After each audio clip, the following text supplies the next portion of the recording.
सुप्रभात मंडळी. मी निलिमा पटवर्धन आणि एक छानशी गोष्ट सांगणार आहे तुम्हाला आज.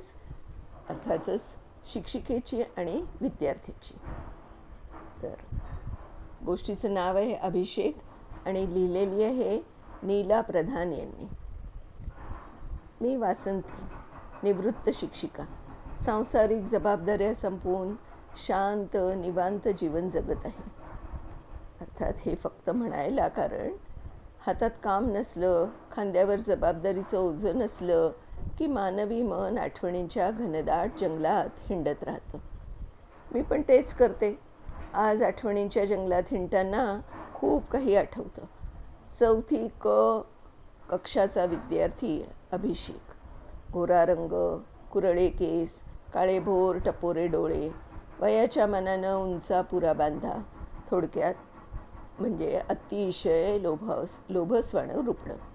तो आर्थिकदृष्ट्या व्यवस्थित असलेल्या एका घरंदाज घरात जन्माला आला होता हे उघड होतं. अभिषेक होता पण बुद्धिवान. खेळात पण चांगलीच चुणूक दाखवत होता. चित्रकला, गायन यात प्रावीण्य दाखवत होता. तरी पण कुठेतरी माशी शिंकत होती. अभिषेकच्या वागणुकीबद्दल सतत तक्रारींचा ओघ मी त्याची वर्गशिक्षिका असल्याने माझ्यापर्यंत पोचत असे. अभिषेक त्याच्या मैत्रिणींना मित्रांना त्रास देत असे. सतत त्यांच्या खोड्या काढत असे. कुणाचा डबाच खाऊन टाक, कुणाच्या पाठीत गुद्दा मार, कुणाची वही लपवून ठेव, असे त्याचे उद्योग असत. मात्र मी शिकवत असताना तो शांतपणे बसून व्यवस्थित अभ्यास करत असे.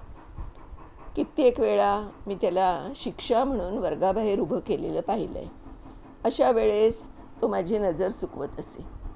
एकदा मी मानसीचा वर्ग चालू असताना काही वह्या घ्यायला वर्गात गेले, तर हा बेंचवर उभा राहून वहीत गणित सोडवत होता. ते दृश्य मला खूपच व्यथित करून गेलं. मानसी म्हणाली, खूप त्रास देतो गो वासंती. स्वतः दिलेलं काम संपवतो आणि नंतर मुलांच्या कामात व्यत्यय आणतो. तुला काहीतरी करायला लागेल, नाहीतर आम्ही शिक्षिका मुख्याध्यापकांकडे तक्रार करू. नंतर जे होईल ते होईल. तुझ्या वर्गावर निर्विघ्नपणे शिकवताच येत नाही बघ. मानसीचं हे वक्तव्य ऐकून मी खूपच चिंतित झाले. मी मनात म्हटलं, मी काही ठोस पाऊल उचललं पाहिजे, तेही लवकरात लवकर, नाहीतर ही बया या मुलाला गोतात आणणार बहुतेक.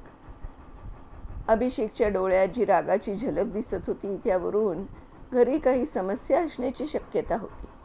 रागाचं मूळ कारण शोधून त्या मुळाचा नायनाट करणं आवश्यक होतं. धाकदपटशा दाखवून काही निष्पन्न होणार नव्हतं. यासाठी अभिषेकच्या पालकांकडून सहकार्य मिळणं आवश्यक होतं. तिथे तर कोरडा ठणठणाट होता. मी तसंच बाकीच्या शिक्षक वर्गाने वेळोवेळी भेटण्याबद्दल शालेय पुस्तिकेत संदेश पाठवूनही अभिषेकच्या पालकांनी दखल घेतली नव्हती. त्या दिवशी मी एक उपाय अंमलात आणला. पहिली घंटा होताच मी माझा मोहरा शाळेच्या फाटकाकडे वळवला. त्या दिवशी फाटकावर सखाराम होता. मी त्याला विचारलं, 4थ्या वर्गाचा अभिषेक जो दुपारी घरी जातो, त्याचा रिक्षावाला आत्ता इथे आहे का? सखाराम म्हणाला, तो अभिषेक जो जुन्या बाजाराकडे राहतो तो न? आहे इथेच, त्या झाडाखाली बसलाय. बोलवू का त्याला? मी म्हटलं, हो, माझं काम आहे त्याच्याकडे. सखाराम ओरडला, ए जुम्मन, बाई बोलवत आहेत तुला. जुम्मन तत्परतेनं धावत आला. मला नमस्कार करून अदबीनं म्हणाला, बाई काही काम होतं का माझ्याकडे? मी म्हटलं, तुझ्याकडे अभिषेकची सवारी आहे का? जुम्मन उत्तरला, जी बाई, तो जुन्या बाजाराकडे राहतो. काही घोटाळा झाला का? मी म्हटलं, अरे कधीपासून अभिषेकच्या वडिलांना भेटायला बोलवलं आहे, पण ते येतच नाहीत. चिठ्ठीचा जबाब पण देत नाहीत. तू तुझ्याबरोबर निरोप पाठवला तर देशील? जुम्मन म्हणाला, काय आहे की शेठ नेहमी कामात असतात, बाहेरगावी पण जातात. लई मोठा कारभार आहे त्यांचा. भाभीजी बिचारी दिवसभर कामात असते. 3 पोरं, शिवाय म्हातारे सासू सासरे, त्या कशा येणार? पण मी आजच निरोप देतो आणि स्वतः घेऊन येतो त्यांना उद्या. कधी घेऊ? शाळेनं बोलावलं तर यायलाच पाहिजे. मी तिथेच राहतो.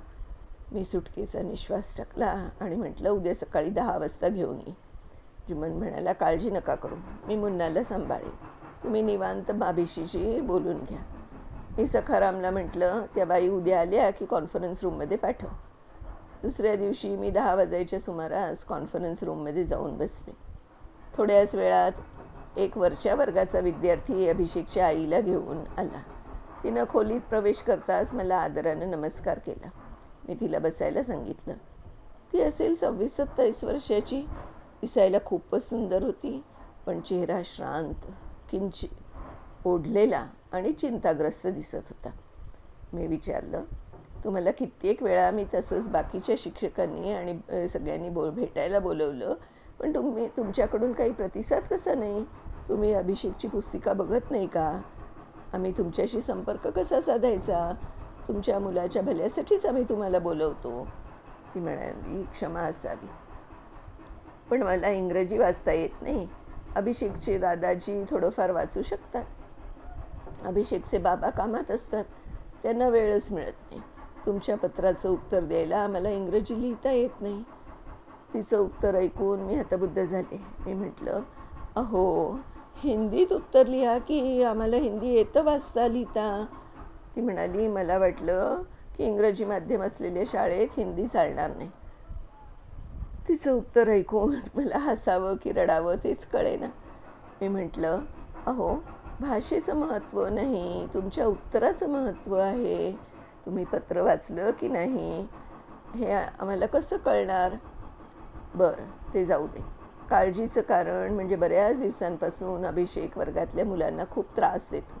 शिक्षक शिकवत असताना आवाज करतो, त्यामुळे त्याच्याबद्दल खूप तक्रारी येत आहेत माझ्याकडे. अभ्यासात त्याची प्रगती चांगली आहे, पण वागणूकसुद्धा चांगली हवी ना. त्याच्या पायी दुसऱ्या मुलांनी त्रास सहन का करावा? माझ्या मते त्याच्या मनात कशाबद्दल तरी खूप राग साठलेला आहे. एवढ्या लहान वयात रागावून बसण्याचं काय कारण? ती थोडे थांबून म्हणाली, तुम्ही बरोबर ओळखलंत बाई. अभिषेकच्या मनात त्याच्या वडिलांबद्दल खूप राग आहे. त्याला बोलून दाखवता येत नाही, म्हणून तो व्रात्यपणा करतो. मला वाटतं काही महिन्यांपासून तो सर्वांना सतावत आहे. घरीसुद्धा त्याच्या धाकट्या बहिणीला मारतो. मी म्हटलं, तुम्ही म्हणता ते बरोबर आहे, पण कारण काय? ती म्हणाली, आम्ही राहतो ती जागा आर्थिकदृष्ट्या गरीब आणि अशिक्षित लोकांची आहे. बऱ्याच वर्षांपूर्वी माझ्या सासऱ्यांनी तिथं घर बांधलं. आम्ही त्याच घरात राहतो. आमच्यासारखे लोक दुसरीकडे राहायला गेले, पण माझ्या सासऱ्यांना तिथून जावंसं वाटत नाही. त्यांचे तिथे राहणाऱ्या लोकांशी लागेबांधे आहेत. मला आणि माझ्या नवऱ्याला त्यांच्या मनाविरुद्ध जावंसं वाटत नाही. अभिषेक रोज संध्याकाळी आजूबाजूच्या मुलांबरोबर खेळत असे. आमची पण अडकाठी नव्हती. मुलांमध्ये कसला गरीब श्रीमंत, काळा गोरा भेदभाव करायचा. एके दिवशी अभिषेकने त्याच्या बहिणीशी भांडताना तिला घाणेरडी शिवी दिली आणि नेमकी त्याच्या वडिलांनी तो अपशब्द ऐकला. रागाने त्यांचा तिळपापड झाला. त्यांच्या मते खालच्या वर्गातल्या मुलांच्या संगतीत अभिषेक बिघडत आहे. त्यांनी त्याचं त्या मुलांबरोबरचं खेळणं बंद केलं. तसे न करण्याबद्दल आम्ही त्यांना खूप विनवलं, पण ते हट्टाला पेटले. बाई, सांगा ना, आपण आपल्या मुलांना समजावायचं की त्यांच्यासाठी एक एक दालन बंद करून त्यांना एकटं करून सोडायचं? रोज संध्याकाळी नेहमीप्रमाणे मुलं आमच्या घरासमोरच्या मैदानात जमतात. कधी क्रिकेट खेळतात, कधी फुटबॉल खेळतात, आणि याला मात्र घरातच बसून ठेवायला सांगितलेलं आहे. त्यामुळे तो घरातच अडकून पडला आहे. तो उद्वेग मुलांना त्रास देण्यात बाहेर पडतो. कसा सोडवायचा हा तिढा? ती बोलत होती त्यात तथ्य होतं. लौकिक अर्थाने ती शिकली नव्हती, पण अनुभवाच्या विद्यापीठात मात्र मिळवलं होतं ज्ञान त्यांनी. ती म्हणाली, मी म्हटलं, तुम्हाला कारण माहीत आहे, पण त्यावरचा उपाय माहीत नाही. मला थांबवत ती म्हणाली, उपाय पण माहीत आहे. अभिषेकच्या वडिलांना बोलावून त्यांना सद्य परिस्थिती सांगा. कान सोनारानेच टोचायला पाहिजेत. मी सांगते त्यांना समजावून. त्यांच्या मुलासाठी ते येतील. दुसऱ्याच दिवशी अभिषेकचे वडील मला भेटायला आले. मी कॉन्फरन्स रूममध्ये प्रवेश करून खुर्चीवर स्थानापन्न होताच ते आले. गृहस्थाचे व्यक्तिमत्व भारदस्त होते. उंची कपडे, बोटांमध्ये घातलेल्या अंगठ्या, गळ्यातील जाडजूड सोन्याची साखळी त्याच्या श्रीमंतीची साक्ष देत होती. चेहऱ्यावरचा बेदरकार आणि काहीसा उर्मट भाव मला सांगून गेला की मामला तेवढा सोपा नाही, आणि तो नव्हताच. माझ्या समोरची खुर्ची ओढून ते बसले आणि म्हणाले, बाई, आम्ही कामधंद्यावाले लोक, इथे यायला वेळ काढणं जमत नाही. आम्ही वेळच्या वेळी फी भरतो, शाळेला देणगी देतो. आता सांभाळा आमच्या मुलाला, आम्हाला का बोलवता? शाळेत जे काही घडतं त्याला तुम्ही जबाबदार. 2 थपडा द्यायच्या, 50 उठाबशा काढायला सांगायच्या. काय पिशाद आहे मुलाची मस्ती करायची? गृहस्थाचं बोलणं ऐकून मी तर हबकून गेले.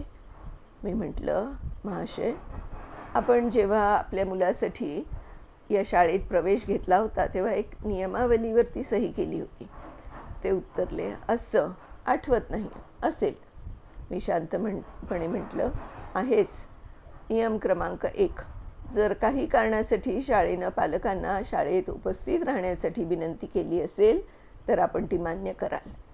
नियम क्रमांक 2, जर विद्यार्थ्यांची वागणूक असमाधानकारक असेल, त्याच्या वागण्यामुळे वर्गातील मुलांना त्रास होत असेल किंवा शिक्षकांना शिकवताना बाधा येत असेल तर त्या विद्यार्थ्याला शाळेतून काढण्यात येईल.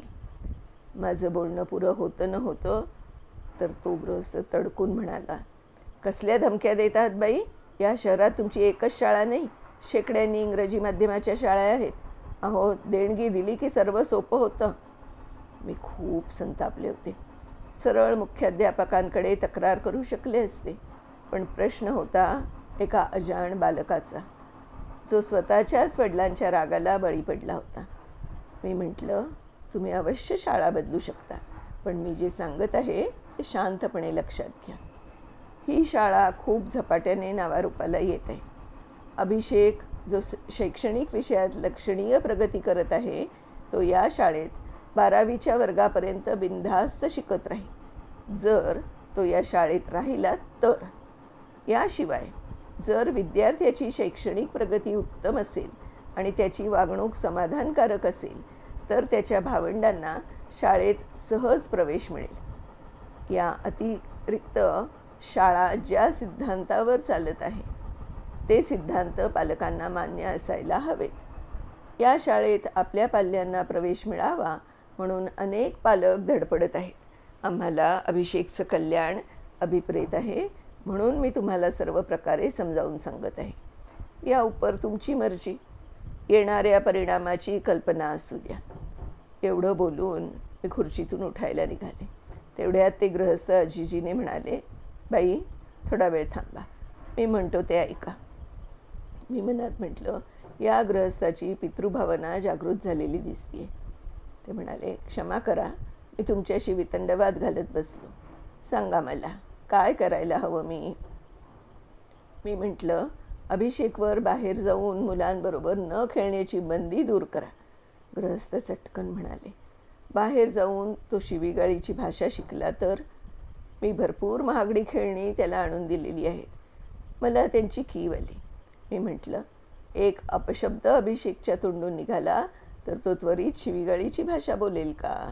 शिवाय जो अपशब्द त्याने उच्चारला तो त्याने एखाद्या मुलाकडून ऐकला हे कशावरून? मुलांना शाळेतून ने-आण करणारे रिक्षावाले पण अशी भाषा बोलतात. अभिषेकला चांगलं काय वाईट काय हे समजण्याची ताकद द्या.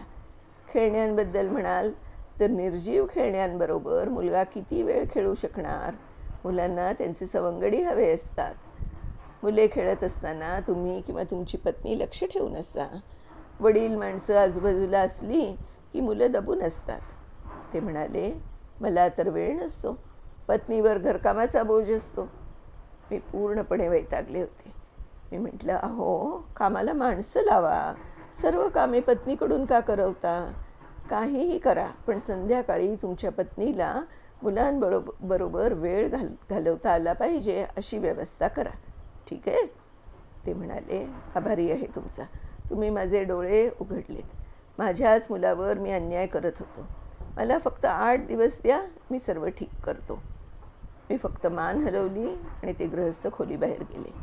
मी मनात म्हटलं की कुठे हा उर्मट माणूस आणि कुठे त्याची अदबशीर पत्नी. 2-1 दिवसातच अभिषेकच्या वागण्यात फरक पडला. त्याच्या चेहऱ्यावर हास्यकमल उमललं. त्याच्या विरोधात येणाऱ्या तक्रारींचा ओघ कमी झाला. करता करता पूर्णपणे आटूनही गेला. अभिषेकचं मन जाणून घेण्यासाठी मी एक कल्पना लढवली. मी चित्रकला शिकवणाऱ्या राणे सरांना गाठलं. मी त्यांना म्हटलं, आज 4थी क वर चित्रकलेचा तास आहे ना तुमचा? त्यांनी मान डोलवली. मी त्यांना म्हटलं, मी सुचवते ते शीर्षक देऊन त्या शीर्षकानुसार मुलांकडून वर्गपाठ करून घ्याल. नंतर मला अभिषेकची वही पाहावयाची आहे. राणे सर म्हणाले, तुम्ही म्हणाल तसं. शेवटचा तास मोकळा होता म्हणून मी वाचनालयात बसले होते. राणे सर मला शोधत आले. त्यांनी अभिषेकने काढलेलं चित्र माझ्यासमोर ठेवलं. मी त्यांना म्हटलं, चित्र कसं रेखाटलं ते तुम्ही ठरवा, तो माझा प्रांत नाही. पण चित्रात काय दाखवलं आहे हे समजणं माझं काम आहे. चित्रात एक मोठं घर होतं.